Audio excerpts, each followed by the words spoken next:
Welcome to Krishan boutiques.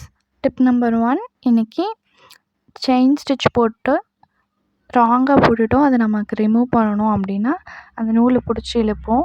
So அந்த மாதிரி இழுக்கிறச்ச நூல் கிளாத் டேமேஜ் ஆயிரும். இன்கேஸ் நம்ம சிசரில் கட் பண்ணோம் அப்படின்னா நம்ம ரொம்ப கிட்ட செயின் ஸ்டிச் போடுவோம், சிசரில் கட் பண்ணவும் வராது. கிளாத் டேமேஜ் ஆச்சுனாலும் ரொம்ப அசிங்கமாக இருக்கும் கிளாத்து. ஸோ அந்த மாதிரி இருக்கிறச்ச எந்த மாதிரி கட் பண்ணணும் அப்படின்னு பாருங்கள். நான் இப்போ கட் பண்ணுறேன் பாருங்கள். இது தையல் பிரிக்கிறதுக்கான ஒரு சின்ன டூல் தான். 10 rupees இருக்கும். இந்த மாதிரி வாங்கி ட்ரை பண்ணிங்கன்னா நீட்டாக இருக்கும். Tip number 2. இன்றைக்கி நம்ம மார்க் பண்ணுறது, மெஷர்மெண்ட் பண்ணுறது, இந்த மாதிரி ஒர்க்குக்கெலாம் எப்பயுமே சாக் யூஸ் பண்ணுவோம். அது மாதிரி சாக்கு யூஸ் பண்ணாதீங்க. சாக்கு யூஸ் பண்ணோம் அப்படின்னா ஒர்க் பண்ணும்போதே நமக்கு மிஸ் ஆயிரும் லைன்ஸ்லாம். ஏன்னா நம்ம ஒர்க் பண்ண அதோடைய மார்க்கிங் எரேஸ் ஆகிட்டே வரும். ஸோ அப்படி இருக்கும்போது இந்த மாதிரி கிளாஸ் மார்க் பென்சில் வாங்கிக்கிட்டிங்க அப்படின்னா நம்ம ஒர்க் பண்ணி முடிக்கிற வரைக்குமே நமக்கு அது எரேஸ் ஆகாமல் இருக்கும். இது நிறைய கலர்ஸில் கிடைக்கிது. உங்கள் கிளாத் எந்த கலரோ அந்த கலரில் நீங்கள் வாங்கிக்கலாம். இல்லை ஒரே கலர் யூஸ் பண்ணுறதுக்கு எனக்கு ஓகே தான் அப்படின்னாலும் ஓகே தான். பட் ஸ்டில் இந்த மாதிரி வாங்கி வச்சுக்கிட்டிங்கன்னா நம்ம ஒர்க் பண்ணி முடிக்கிற வரைக்கும் எரேஸ் ஆகாது, மெஷர்மெண்ட் மிஸ் ஆகாது. மெஷர்மெண்ட் மிஸ் ஆகலனாலே நீட்டான ஒரு ஃபினிஷிங் கிடைக்கும். ஸோ அதனால் ட்ரை பண்ணி பாருங்கள். Tip number 3. நம்ம இந்த மாதிரி கிளாஸ் மார்க் பென்சில் வாங்குறதுக்கு முடியல அப்படின்னா நிறைய பேர் சாக்லேட் யூஸ் பண்ணுவீங்க. அதுவுமே நான் ஆல்ரெடி சொன்ன மாதிரி ரிமூவ் ஆயிரும், அழிஞ்சிரும். மார்க்கிங் தப்பாக வரும், ஒரு முறையும் மார்க் பண்ணுற மாதிரி இருக்கும். ஸோ உங்களுடைய ஸ்லீவ் மட்டுமாச்சு இந்த மாதிரி மார்க் பண்ணிவிட்டு சாக்கில் மார்க் பண்ண உடனே செயின் ஸ்டிச் போட்டுங்க. லாங் செயின் ஸ்டிச் மாதிரி கூட போட்டுக்கோங்க. உங்கள் மார்க்கிங் மேலேயே இந்த மாதிரி ஸ்டிச் போடுங்க. ஃபுல்லாக ப்ளவுஸ் ஃபுல்லாமே உங்களுடைய ஹேண்டுக்கு சும்மா ரஃப்புக்காக இந்த மாதிரி போட்டு வச்சுக்கோங்க.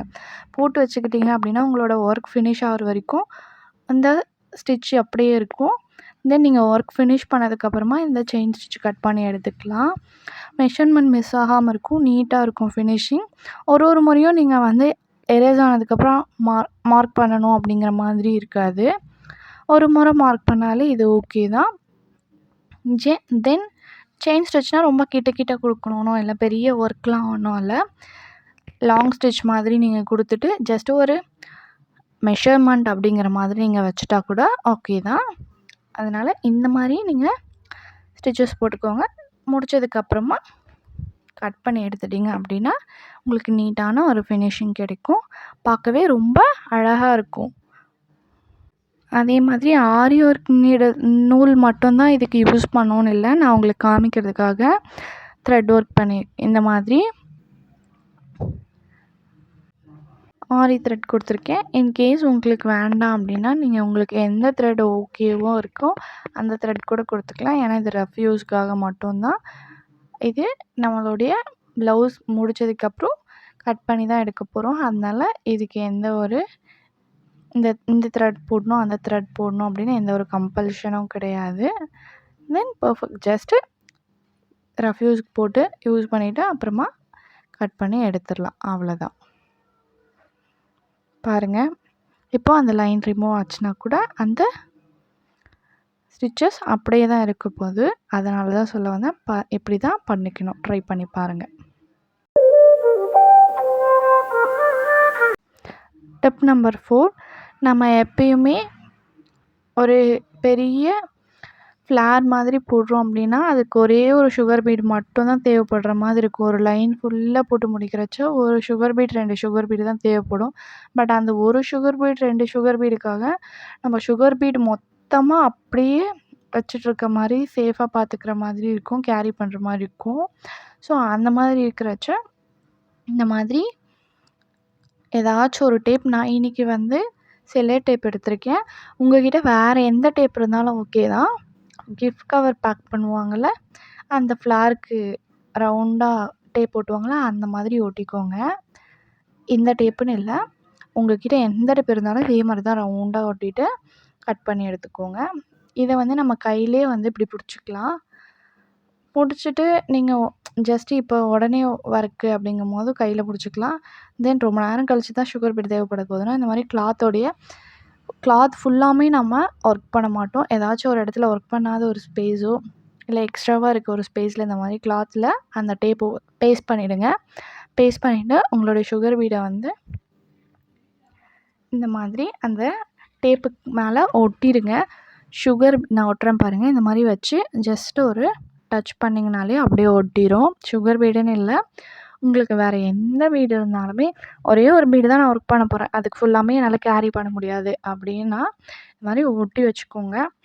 ஒட்டி வச்சுட்டு தென் உங்களுக்கு எப்போ வேணுமோ அந்த டைமில் எடுத்துக்கலாம். இந்த மாதிரி எடுத்து ஒர்க் பண்ணலாம். மற்ற சுகர் பீட்லாம் வந்து கொட்டாது, எதுவுமே ஆகாது. இல்லை வேண்டான்னா இதே மாதிரி திரும்பவும் வச்சிடலாம், ஒன்றும் பிரச்சனை கிடையாது. இந்த மாதிரி பண்ணும்போது நமக்கு சுகர் பீடு கேரி பண்ண வேண்டி இருக்காது, கொட்டிடும். அது திருப்பியும் நம்ம கலெக்ட் பண்ணணும். ஸோ இந்த மாதிரியான ஒர்க்லாம் பண்ண வேண்டிய அவசியம் இல்லை. எந்த ஒரு டென்ஷனும் இல்லாமல் டென்ஷன் ஃப்ரீயாக ஒர்க் பண்ணலாம். இந்த மாதிரியான டிப்லாம் நீங்கள் ட்ரை பண்ணிங்க அப்படின்னா.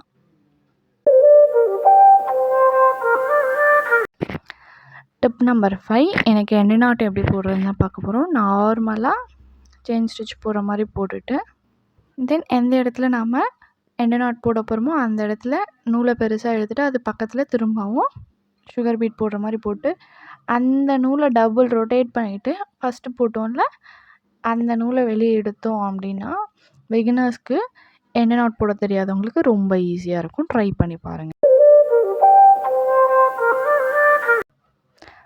டிப் நம்பர் 6, இப்போ நிறைய பேர் லைக் பண்ணுற ஒரு டிசைன் தான் filling design. Thread filling design எப்படி போடணும்னு தெரியும். இந்த மாதிரி பீட்ஸ் எப்படி ஃபில் பண்ணுறதுன்னு பாருங்கள். நீங்கள் நிறைய மிக்ஸ்டு பீட்ஸ் வந்து யூஸ் பண்ணிங்க அப்படின்னா எந்த இடமே கேப்பே இல்லாமல் போட முடியும். ரொம்ப அழகாக குட்டி குட்டியாக இருக்கும். மணி பார்க்குறதுக்கு ரொம்ப அட்ராக்டிவாக இருக்கும். கேப் விடாமல் போடுங்க பீட்ஸ் ஃபில்லிங்க்கு. டிப் நம்பர் 7, எனக்கு என்னென்ன நீடில் என்னென்ன ஒர்க்குக்கு தேவைப்படுதுன்னு பார்க்க போகிறோம். ஃபஸ்ட்டு துள்ளி பிராண்டோடைய 23.03 இந்த நீடில் வந்து நம்மளுக்கு த்ரெட் ஒர்க் பண்ணுறதுக்கு யூஸ் ஆகும். தென் 14.05 இது பீட் ஒர்க் பண்ணுறதுக்கு யூஸ் ஆகும். அயன் நீடில் வந்து பிகினர்ஸாக இருக்கவங்களுக்கு யூஸ் பண்ண கொஞ்சம் கஷ்டமாக இருக்கும். தென் நீங்கள் பழகிட்டிங்கன்னா யூஸ் பண்ணலாம் bead work. Then wood needles தோஸ்க்கு யூஸ் ஆகும். டிப் நம்பர் 8, இன்றைக்கி நம்ம நீடிலுக்கு நூல் எப்படி சுற்றுறதுன்னு தான் பார்க்க போகிறோம்.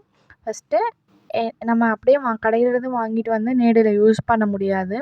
பிகாஸ் க்ரிப் இருக்காது நமக்கு. அதனால நமக்கு க்ரிப்னஸ் கொடுத்துட்டு அதுக்கப்புறம் ஒர்க் பண்ணால் தான் கம்ஃபர்டபுளாக இருக்கும், ஃபாஸ்ட்டாகவும் ஒர்க் பண்ண முடியும். ஃபஸ்ட்டு நான் நீடிலை சுற்றி நீங்கள் எந்த நீடிலை யூஸ் பண்ணுறதா இருந்தாலும் வுட் நீடில் தவிர நீங்கள் எந்த நீடில் யூஸ் பண்ணாலும் இந்த மாதிரி நூலை சுற்றிக்கோங்க. ஃபஸ்ட்டு நீடிலை சுற்றி நான் க்ளூ அப்ளை பண்ணிவிட்டு எந்த ஒரு முனையும் வெளியே இல்லை பாருங்கள், நூலோட முனை அப்படியே க்ளூவில் பேஸ்ட் பண்ணிகிட்ருக்கேன். நான் கையை வச்சுலாம் சுற்றலை, நூலோடைய கொஞ்சம் கேப் விட்டு நான் பிடிச்சிட்டு அந்த நீடில் தான் ரொட்டேட் பண்ணுறேன். ரொட்டேட் பண்ணிகிட்டே வந்துட்டேன். இப்போ பாருங்கள் க்ளூ முடிஞ்சது. இதுக்கப்புறமா திரும்பவும் நான் செகண்ட் ரோ அப்படியே சுற்றிட்டு கீழே போகிறேன்.